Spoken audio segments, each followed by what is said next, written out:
flights canceled, roads treacherous amid spring snowstorms. Minneapolis, hundreds of flights have been canceled and roadways are treacherous in several Midwestern states as a deadly storm system stretching from Gulf Coast to Great Lakes rolls across the central U.S., bringing heavy snow, strong winds, rain and hail.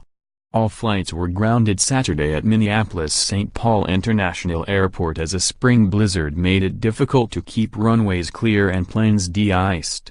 Nearly 470 flights were canceled before one runway reopened shortly after 10 p.m., according to a spokesman.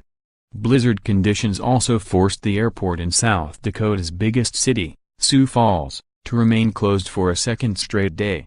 The Minnesota Twins' home game against the Chicago White Sox was snowed out Saturday, marking the first back-to-back postponements of baseball games in the stadium's 9 seasons.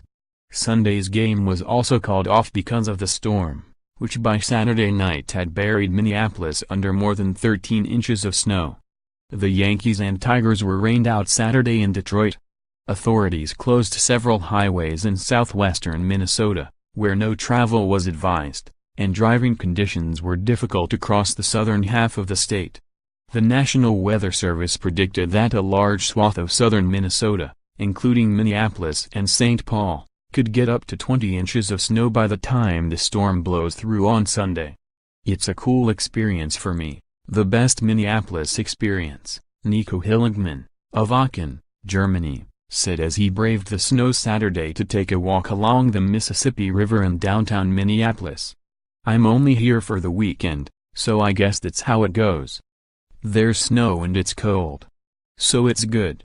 The weather is expected to persist through Sunday in Minnesota, Wisconsin and Michigan before moving into New York State and New England.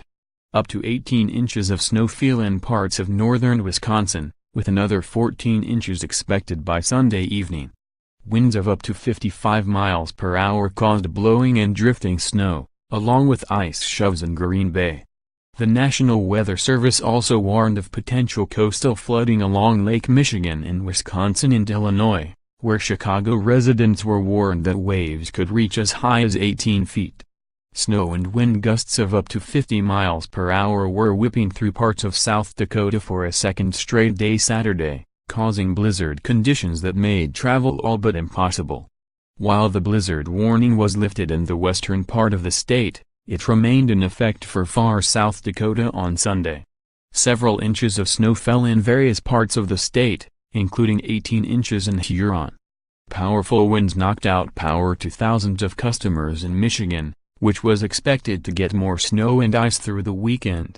2 storm-related deaths occurred early Saturday. In Louisiana, winds downed a tree onto a mobile home in Houghton, killing a sleeping 2-year-old girl inside, according to the Bossier Parish Sheriff's Office. In Wisconsin, a woman was killed when she lost control of the minivan she was driving and struck an oncoming SUV near Lewiston. 3 passengers in the minivan and the SUV driver were hospitalized. On Friday, a truck driver from Idaho lost control of his rig on snow-covered Interstate 80 in western Nebraska, near Chapel, and slammed into a stranded tractor-trailer, according to the Nebraska State Patrol. He died at the scene. In Arkansas, a tornado ripped through the tiny Ozark mountain town of Mountainburg on Friday, injuring at least 4 people. Video showed uprooted trees, overturned cars, damaged buildings and downed power lines. Powerful winds also damaged several buildings at the University of Central Arkansas, though no injuries were reported there.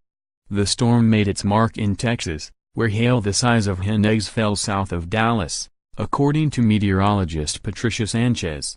In Austin, fire officials said strong winds helped spread the flames after lightning struck and badly damaged 2 houses.